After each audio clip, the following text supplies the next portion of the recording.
देखिए, सीपीएस मामले में आज जो सुनवाई चल रही थी, पिछले 2 दिनों से जो सुनवाई चल रही थी, उसमें आज माननीय सीपीएस सुंदर ठाकुर जी की तरफ से जो उनके अधिवक्ता थे, उन्होंने आर्गूमेंट्स किए, क्योंकि ये बहुत बड़ा कॉन्स्टिट्यूशनल मैटर है जिसमें प्रदेश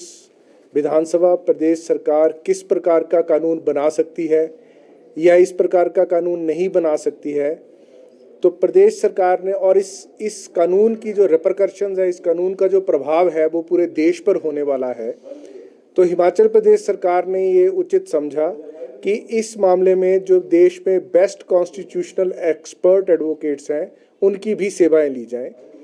उसी के मद्देनज़र आज प्रदेश सरकार ने उच्च न्यायालय में एक याचिका दायर की थी कि इस मामले में उनको उच्च न्यायालय को बेस्ट असिस्टेंस प्रदान करने के लिए, ताकि एक बहुत अच्छी जजमेंट इस मामले में आए। माननीय सीनियर एडवोकेट्स सुप्रीम कोर्ट से उनकी सेवाएं ली गई हैं, तो इसलिए इस मामले में सरकार को 2 सप्ताह का टाइम दे दिया जाए ताकि वो लोग अवेलेबल हों और बेहतर तरीके से न्यायालय को असिस्टेंस मिल सके। न्यायालय ने आज हमारी ये याचिका स्वीकार कर ली है और हमें 8 मई को उस प्रदेश सरकार अपने आर्ग्यूमेंट्स जो है वो शुरू करेगी।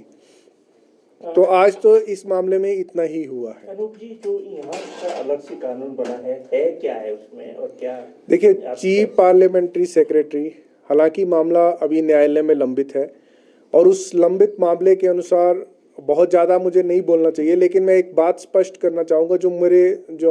हमारे ध्यान में है, जो हमारा कानून है हिमाचल प्रदेश का, उस कानून में जो चीफ पार्लियामेंट्री सेक्रेटरीज हैं, उनको किसी प्रकार से फाइल पर कोई फैसला लेने का अधिकार नहीं है। वो मात्र मिनिस्टर को, कैबिनेट मिनिस्टर को असिस्ट कर सकते हैं, उन्हें सुजेस्ट कर सकते हैं, क्योंकि ये प्रावधान स्वतंत्रता से पहले से चले आ रहे हैं, स्वतंत्रता के बाद भी कंटिन्यू रहे। और आर्टिकल 164(1)(a) जब उसमें अमेंडमेंट आ रही थी, जब मिनिस्ट्रीज डाउन साइज की जा रही थी, 15% की जा रही थी, या जो हिमाचल जैसा छोटे प्रदेश है वहाँ 12 से ज़्यादा नहीं हो सकते इंक्लूडिंग चीफ मिनिस्टर, उस स्थिति में पार्लियामेंट के समक्ष ये लॉ कमीशन ने प्रेजेंट किया था कि मिनिस्टर्स के अलावा भी प्रदेश सरकारों में और केंद्र सरकार में ऐसे पद हैं, पॉलिटिकल पोस्ट हैं, जिन पॉलिटिकल पोस्ट को भी कम किया जाना चाहिए। परंतु पार्लियामेंट ने उस वक्त उन पॉलिटिकल पोस्ट को कम करने का जो लॉ कमीशन का सुझाव था, उसे नहीं माना। तो